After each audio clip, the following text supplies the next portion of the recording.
This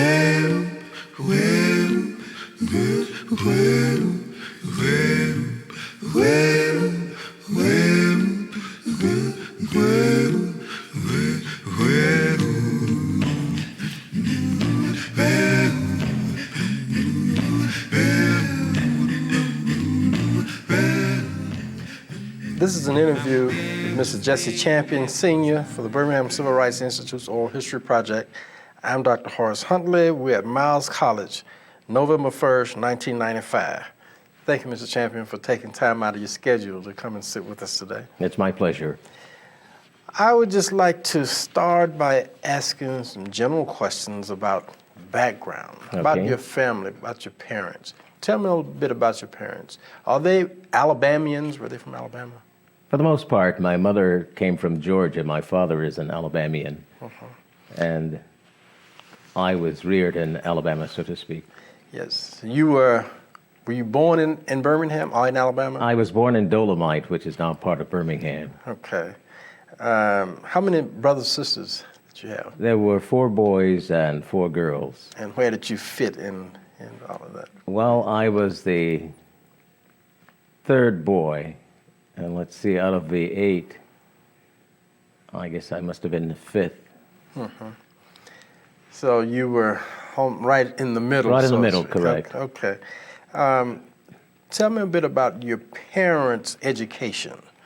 My parents had a little education, what you might say a little education. My mother stopped school early because she had to work in the fields with her parents.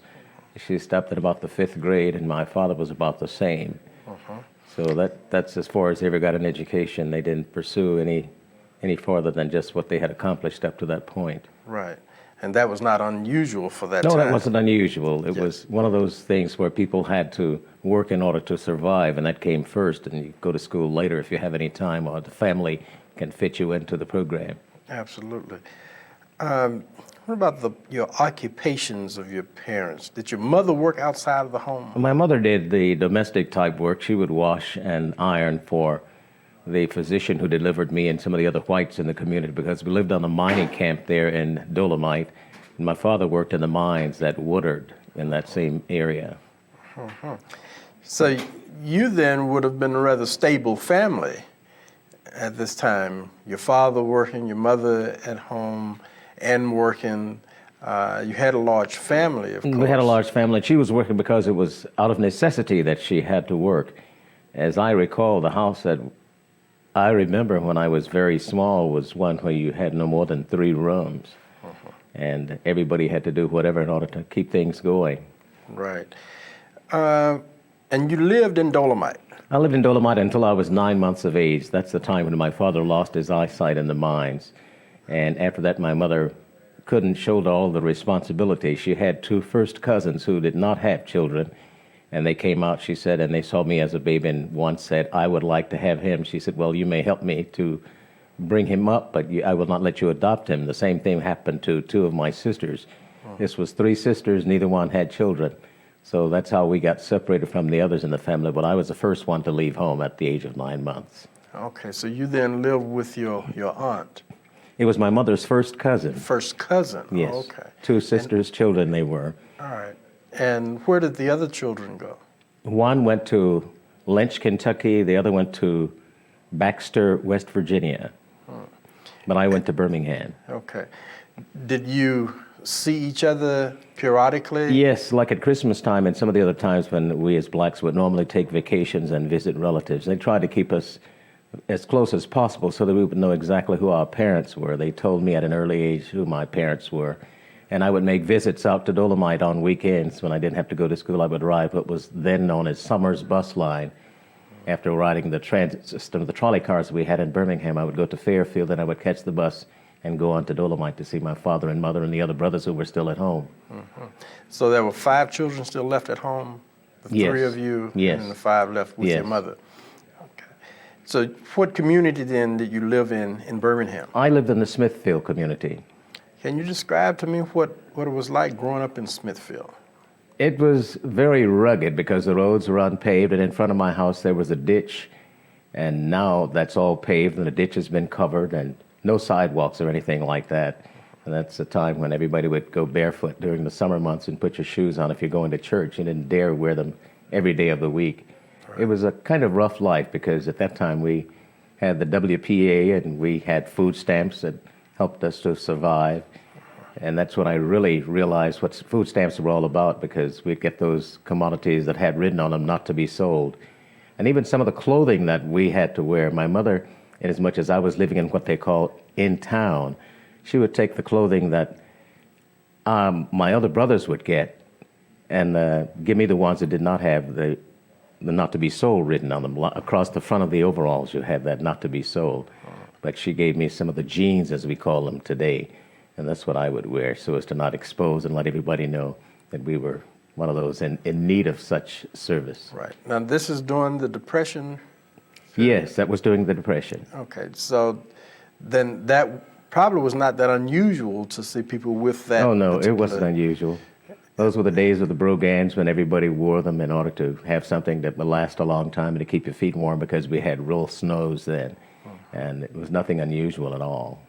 You started school at Graymont? Graymont Elementary School. They had a Graymont, which was for whites, the one that's not in use right now. And then we Right. had the Graymont, which is now Hill School.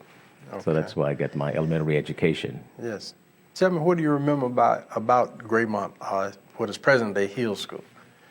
Well, it was one of those where we didn't have all of the facilities like they had at the white school. We had outdoor toilets, and the boys would have to go out and get coal for the pot-bellied heaters that we'd have in the classroom. And the floors were those that had to be oiled. They were not waxed, and sometimes if you wanted to get out of class, you would ask the teacher to let you go out and help to mop the floors, putting that oil in them. It was something of an experience. What do you remember about your teachers? My teachers I remember quite well because they were quite serious about what was going on as far as trying to get an education over to you, letting you know the importance of the same. We had home economics for the girls and manual training for the boys, when we had one room where you learned how to sew some of the items like pants, and you made a suit at the end by the time you graduated. And I learned some shoe repairing, and that was quite an experience to learn more than what they're allowing teachers to teach now in the elementary schools. So It you was learned more of a- both the academics as Yes, well as the yes. trade. Yes. Yes. Now, you had mentioned that your father lost his sight when you were a very young child. Did he remain at home with your Yes, with your he mother? did remain at home, and he did something that was illegal. And everybody who knows me, and we get into a conversation about it, I tell them, yes, my daddy sold booze, you know. But with him being blind, the county officers would let him know it was okay as long as he didn't go too far, and they would let him know when they were going to come around and inspect to find out who was running a shot house, so to speak. But that's how he brought in extra money, selling booze, cigarettes, candy, and peanuts to assist my mother in what she was able to bring in. That's why we also left where I was born and moved into what they called a boarding house, which was furnished by Woodard Iron Company for people who were not able to buy their homes or to pay rent, so to speak. Part of the company housing. Yes, Is that yes. right? Yes. So Woodward had company housing on I guess that's the north side of Jones Valley as well as the south side Exactly, of Jones Valley. exactly. And you lived on the north side. Right. When you finished school at Graymont, where did you go? From there, I went to Parker High School. Parker High School. Parker High School, of course, is very well noted. Yes. What do you remember about Parker High School? The thing I remember most was going out for the football team when I really didn't weigh enough, but I wanted to keep up with the gang. How much were you weighing at the time? I was weighing about 125 pounds, and that was a bit light for me to be wanting to play on the line, but I did make the team, and that's why I played during football season. And after that, I went to the band, and I would play in the band as well. And you became quite an accomplished musician. Yeah, that's why I got my start as far as being a musician. Working under Fess Watley, he taught me the ropes, and I ended up working with him as the first orchestra. And I learned how to value the dollar and how to not let it go as fast as you would normally without having someone give you the guidelines that you need. Fess Watley is very well known. Oh, yes, all over the internationally known. U.S., yes. Tell me something about Fess Watley. What was it like being a protege of Fess Watley? Well, Fess Watley was a man who looked out for everybody, be they male or female. He'd let the boys know that there's a time when you don't put your hands on the girls. You go to your classes where you're supposed to be going and don't play around. There's certain things that you don't do, and you give them the utmost respect. And that's something I believe everybody remembered. And the girls would respect you also because of that. And he taught everybody how to be thrifty, you know, working with him, and not just be the regular run-of-the-mill type individual. Punctuality as well, because I'm reminded of that sometimes now by J.L. Lowe. He says, you came along during the Fess Watley, or you like to be on time or before time so that you will not be classified as one who comes late. That's important. Yes, very important. definitely. Yeah. What was your instrument? Clarinet and drums. Was Fess one who was a stickler for time and for precision? I mean, in terms of the development of, I remember when I grew up, Parker's band was always, you know, meticulously dressed, and they had all kinds of precision. But of course, this was after Fess Watley's time. Mm-hmm. I'm wondering, how did he set the foundation for what Parker would eventually become? Well, he reminded everybody that they were supposed to be in uniform at all time, because we did have uniforms then. And along with the uniforms came your personality as to what you were supposed to be about and how you're supposed to carry yourself. And he was that man who was concerned about everything being as it should be. I remember we'd have band practice in the room above where the printing shop was. If someone made a bad note, he could come right upstairs and go to that individual who made it without having to be told who it was. He had that kind of sensitive ear as far as music goes.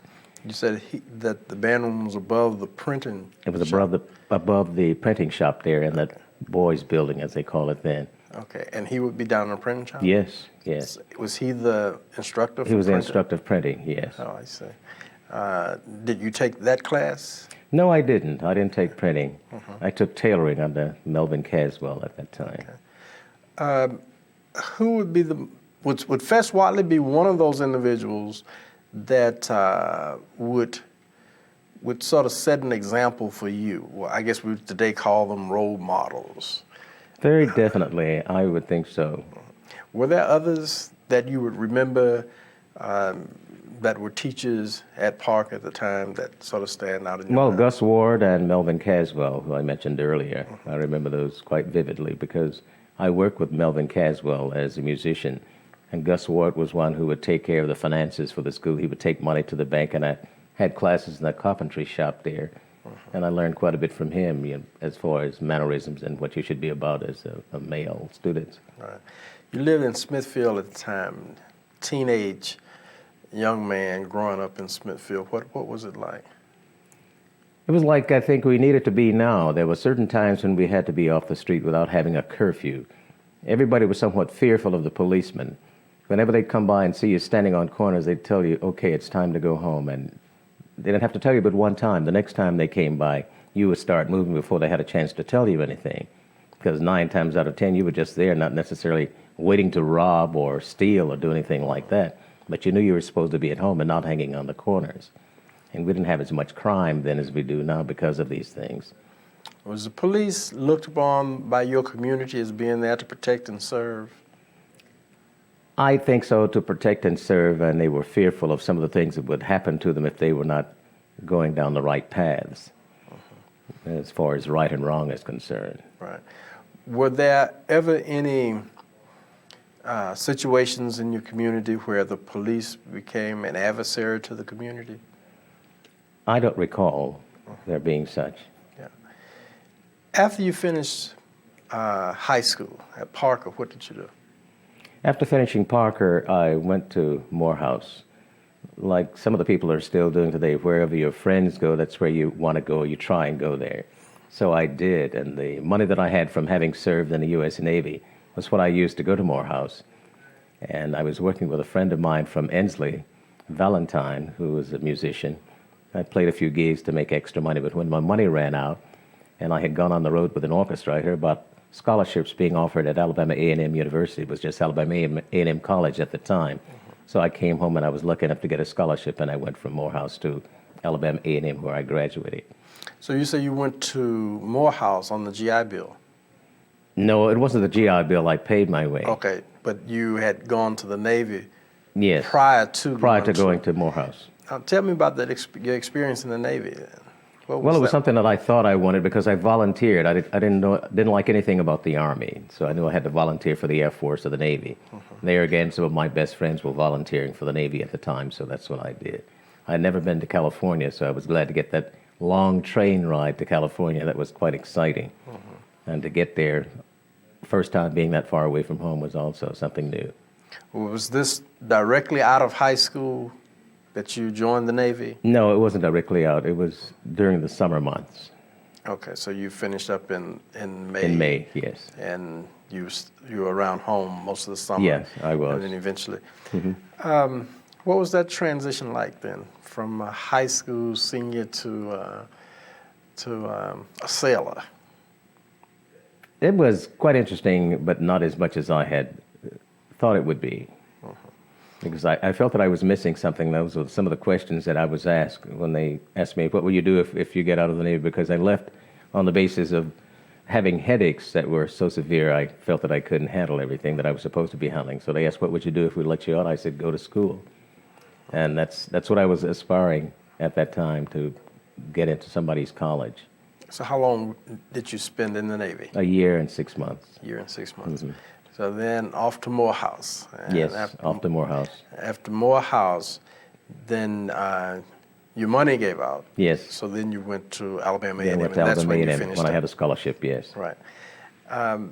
Did Alabama A&M have a band similar to the one that Alabama State had? It was just getting started back because it had been years since they had a band. That was in '47 when I got the scholarship and we started the band. We got new uniforms and everything that they did not have to pass on down to somebody else. So that was quite interesting and a new venture as well. Right. So you then graduating from Alabama A&M about 1950? 45. I mean, no, from 1950 at A&M, yes. Yes. What did you do after graduation? After graduation, I started working at Carver High School in Gadsden. And after working there, that first year, I started going to the University of Notre Dame, working on grad courses, furthering my career as an English instructor, since I had majored in English at A&M.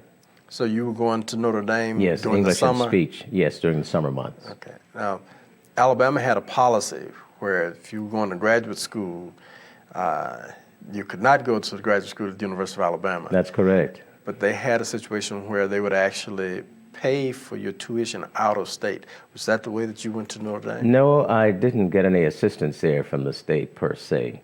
I got it through the priest at the parish where I belong. It was Immaculate Conception, better known to most people as Immaculata, a high school. And Father Lawler assisted me in getting a fellowship to the University of Notre Dame. That's how I was able to go there. How many summers did you go? I went there 2 summers. 2 summers. And then did you remain at Carver? I stayed at Carver 4 years until I finally got back home, got a job here in Birmingham. And what did you do in Birmingham? I started working at Council School in Ensley. Elementary school? Yes. Okay. What area? Were you English? No, it wasn't English. I couldn't get into my field. I got into something where I'd had quite a bit of experience and they felt that I could handle the job. I went in as a social studies teacher and band director. I see. And how long were you there? I was there for 4 years. And what did you do after? After 4 years, I had a run-in with the Men in Blue. Oh, okay. Tell me about that incident. It was one afternoon in April 1964, 63, I believe it was. During the demonstrations? Yes, it was during the taking place? demonstrations. Yes, 1963. Right. I was going out to Holy Family Hospital. My oldest daughter had just been born, and at the time they did not have televisions in the room, so I was taking a small television to my wife, and in the process, I saw one of my students in the back of a car that was driven by a white guy, and his companion was white as well. So they stopped at a telephone booth, and they were calling the police, but I didn't know that at the time. I asked what was going on, and they told me they had one of my students. I told them he was my student, They said he was caught till tapping at one of the five and dime stores in Inslee. And what is till tapping? Till tapping is when the cashier leaves a drawer open to the cash register and the person catches that person not on guard and puts his hand into the cash register and takes money. Just so happens that he ran. And they were about to make a citizen's arrest as they explained it to me. So I said, since neither of you are policemen, would you let the kid get out of the car? And they were reluctant to do so, so I pushed the seat up to the dashboard so that the guy could get out of the back seat. And he ran. That's what got everything started. So when the police did come, they had gotten instructions. Well, the sergeant who came said he had been instructed by Bull Connor to take me to jail because he was going to teach me a lesson, letting me know the teachers were not supposed to be a part of the civil rights movement, especially when it came to demonstrations. And so he was teaching you a lesson for all of the other teachers. Yes, yes. They said I should have known better. My intelligence should have told me to stay out of it, not have anything to do with it. Now, you were arrested. How long were you in jail? No, I was incarcerated for just a number of hours. I'd say about 5 or 6 hours when they let me out on my recognizance. Then I had to go to court after that. And in the process, I did not win out in the trial because they said they charged me with inciting to riot, even though the guy said I used no profanity, no blows were struck, or anything along those lines. Tell me about the courtroom scene. What was that like? Was it a jury trial? Or? It was not a jury trial. It was a decision of the judge. Didn't have a jury at that time. And did you testify for your, I think I did answer a few questions, not like the testimony that we find being given today. I see. And what were some of the questions that were asked of you? They asked what was I doing in the area, and I told them that I was out to see my wife and take her television in the hospital where she was with our newborn child. I told them I was really trying to find out what was happening to a student of mine, and I didn't aid in his getaway, didn't know exactly whether or not he was guilty or not guilty, but he ran. So there was nothing I could do in the line of catching him and not there to start a riot. Were the police asked questions as well? I don't recall exactly. Were you found innocent or guilty of inciting to riot? Yeah, I was found guilty. And what did that mean? That meant the superintendent of education was informed to instruct me to resign or be fired. So I had to turn in a letter of resignation so that it wouldn't be on my record that I was fired from the Birmingham City school system. Now, you were a family man at the time. You had a newborn child, a wife and family. How then? And a son who was 10 years of age at that time. And a son. So you had 2 children at the yes. time. So how then did you manage to take care of your children and your family? All of the black principals rallied to the cause there, whereby they took up enough money from their instructors that kept me from being homeless. That took care of my house note and bought groceries and the bills that I had to pay. I didn't have any problems with that because of the money that they had taken up from the teachers who were concerned about what had happened to me. And how long did that go on? It went on from April until I left in August and took a job in Michigan. So as a result of your encounter with the police, you had to leave Birmingham to go to Michigan. If I wanted to stay in the profession that I was involved with at the time. So I went to Detroit seeking a job there because I had a sister-in-law who lived there. And I was offered a job at Highland Park Junior College. But it so happens that they were paying more money in Flint, Michigan, so I went to Flint Southwestern, where I got a job as an English teacher and a debate coach. This is Southwestern High School? Yes, high school. Prior to going to Michigan, did you ever participate in any of the activities that were going on in Birmingham? Yes, I would. I would go to some of the mass meetings that they were having, and any meeting whereby we found that some of our people were involved in the civil rights movement and they needed some support in a manner that would not cause anyone to have to suffer because of being involved. Can you describe to me what a mass meeting was like? It was like a church rally, so to speak, where everyone would listen to the main speaker and talking about it was something to get people all pepped up as to what we were all about and trying to get seats at the lunch counters and this kind of thing and letting them know what the movement was all about and to remain nonviolent in whatever their endeavors might be. as far as following the instructions and the dictates of Martin Luther King and those who were heading the Southern Christian Leadership Conference, along with the Alabama Christian Movement. Right. Did you participate in demonstrations? Did you march? Yes, I did. Tell me just describe what it was like being a part of the demonstration. It was a great feeling that came over, knowing that you were doing something to possibly help those who had to come behind you and those who were not getting involved because somebody would reap the benefits of my involvement, I felt. And that's why I even took part of the march from Selma to Montgomery.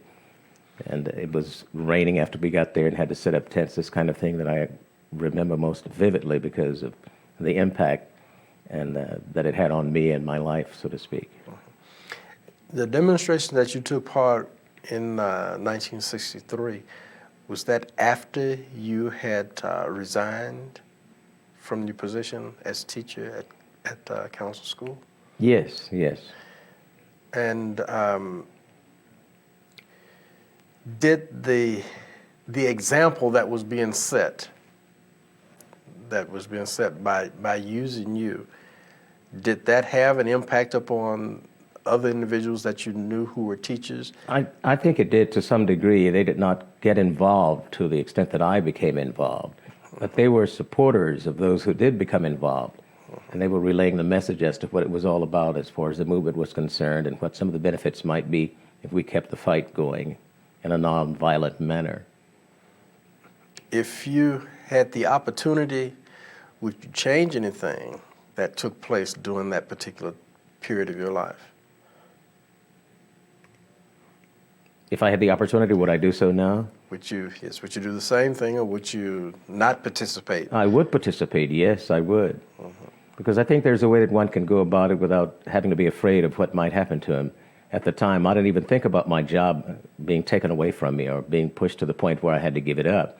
I was thinking of the end result and what the movement was all about.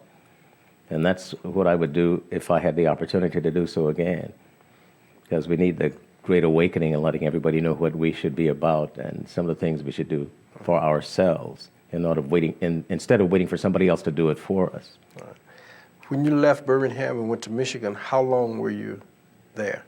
I was in Michigan from 63 until 70. And you returned to Birmingham at that time? Yes, I returned to Birmingham to live in 70, but I came back during the year 69. That's when I applied for a job at WBRC. At the time, we had no black news reporters or black announcers at what we call, quote, white radio stations. It was in December when I applied at the urgence of the NAACP. And I was told that they had no openings. They didn't look forward to having any in the near future. So I said, well, thank you very much. And I still have that letter where they wrote me in January saying that they did find that there was an opening at WBRC, which is now ERC Radio, and asked me if I would reconsider. So I did and came back in February 1970 and took the job there as a news reporter. What was that like, being the first black news It was reporter? like being what we call the token. The only other black face was the custodian. And we had a news team of 3 men. I was the only black. And to showcase the fact that they had a black, I was given a news car which was white, and there was the black guy driving it, making city council meetings and covering county commission meetings, fires, fights, or what have you. And it was quite an experience because I had the opportunity to be showcased again to the Birmingham Rotary Club, or the Kiwanis, one of the two, where I was the main speaker. And there I was, the only black, speaking to this massive white audience. And it was something to behold because I had no idea that I would be chosen for something like that, but I was glad to serve in that capacity, hoping that maybe I could serve as an example and help somebody else to have as much get up and go about themselves as I had and go ahead and reach such heights. what was your relationship then with other black radio personalities of the time who were on black radio stations, because you at that particular point was the only one that was on a white radio station? The relationship, I believe, was about the same because I started out in radio per se in 1953 at WJLD, and I was remembered from that, and having been a musician working around the city with an orchestra, I stayed in close contact with most of the guys, and I knew them personally. So it was something that they were telling me that they were glad to see me move into, possibly opening the door for someone else, because there was only one other at the time, along with myself. He was hired in '69, and I was hired in '70. Were there any racial encounters that you remembered in those first days that you worked with WBRC? No, I don't recall that I had any. The only one was with Shelton down in Tuscaloosa when we had a news conference, and I was assigned to go and cover it. And Shelton is? It was the czar with a Klan. And he told Davenport Smith, who was our news director, whatever you do, don't send that nigger down here. Because the word had gotten out that they had a black news reporter. Everything else worked out smoothly because I had been seen enough times for them to know that I was a native of Birmingham, and I didn't have any trouble out of anyone. What was the encounter like with Shelton? I didn't get a chance to go down. You didn't go? No, they wouldn't send me. That would have been interesting. That would have been quite an experience. Yes, yes. But I did have the opportunity to do some interviews with Don Black, who's also with a Klan. He's no longer in the city, but I covered some of his rallies out at the Brighton area. And all the blacks out there who saw me, they were wondering why I was getting so close to this guy doing an interview, but I had had him on my talk show. At that time, we had talk shows, but I would record them early and play them back on Sunday. So that was quite an experience, and I kept it going. And I think I had his respect. And the other guy from Louisiana, I can't think of his name, he was a big Klansman as well. Right. So I did have a chance to get in on the inside of some of the things that were going on and find out about their philosophy and way of life. Yeah. How did those initial contacts work with you? I mean, when you were initially introduced to them, how did you make the contacts? And how receptive were they of a black man coming to interview them? Well, I think they were quite receptive because of the fact that I told them it would be something of an interview with not just him by himself, but I had Reverend Pettigrew, who was just coming into the city at the time. And it was one of those deals where they could ask each other questions, and it made it quite interesting for both parties. And the listening audience, I perceive as being just as concerned. Right. Then are those interviews still around? Do you have them? I doubt if they are, because they would tape them, and after a certain period of time, they would bulk the tape, and it's all gone. Oh, okay. Well, that would be very, very interesting. Yes. At the time, I had no idea that anything, would be something we could use in the archives. Right. So you then were around during the period when Richard Arrington became city council. Yes, I was. As well as when he became mayor, of course. What was that like, working in a white establishment, and it appeared that blacks now, in quote, are taking over the city? Did that have any impact upon what was happening in your particular job? If it did, the personnel there at the station didn't make it known, or they didn't show it. They didn't make any changes as far as the way they would carry themselves or conduct themselves in my presence. Tell me then, how then do you view the changes over time in Birmingham from when you first came back to teach at council to present? How do you view these changes, and if the changes are significant, how significant do you see the changes? I think they're quite significant because they open doors that would not have been opened otherwise, and many people have reached certain heights that they would not have attained had it not been for the movement. But it also had some effect on the progress that could have been made because of people becoming complacent. I found an air of complacency in many areas where people had made certain advancements as far as buying homes and moving out into other areas where they couldn't move beforehand, and things that they had acquired. It, quote, went to their heads, and they forgot that there was still some work to be done, and there were other people who needed their assistance. And some of that is still being felt today. Many people say they don't want to get involved. That's a cliche that we hear and see so many times. And to some degree, that has hurt us more than it has helped us. Integration, I'm referring to, because many people became complacent when they didn't have to.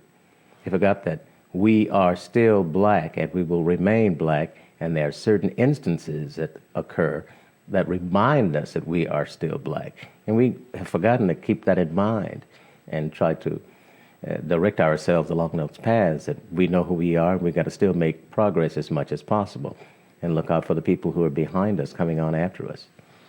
How could integration, how could it have been made to be different, the transition from a segregated society to an integrated society?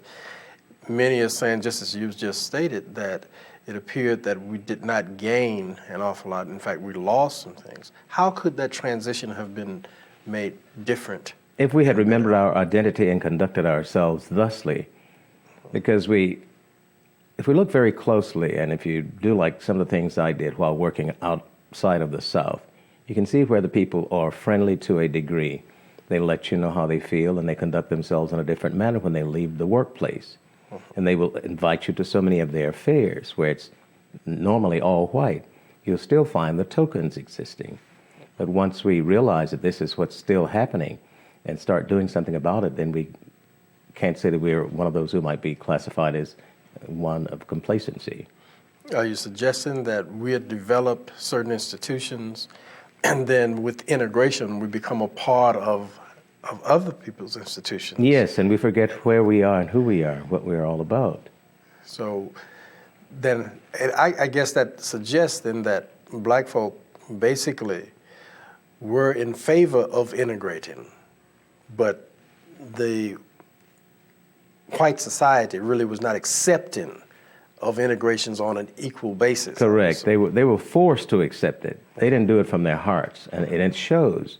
If one is quite concerned about where he is and what's going on around him, he can see it and he'll feel it, because the real warmth isn't there. Yeah.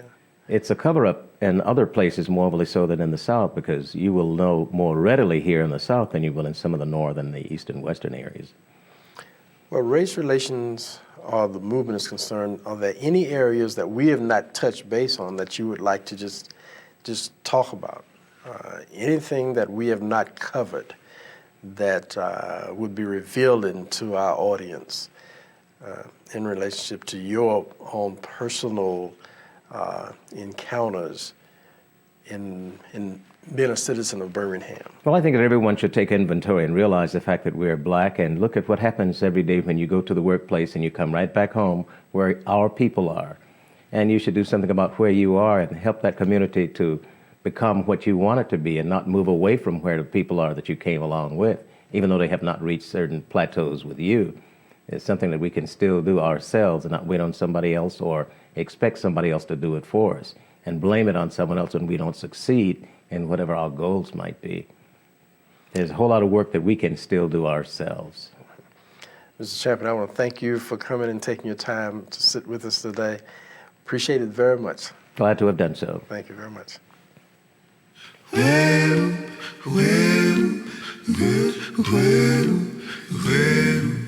Well,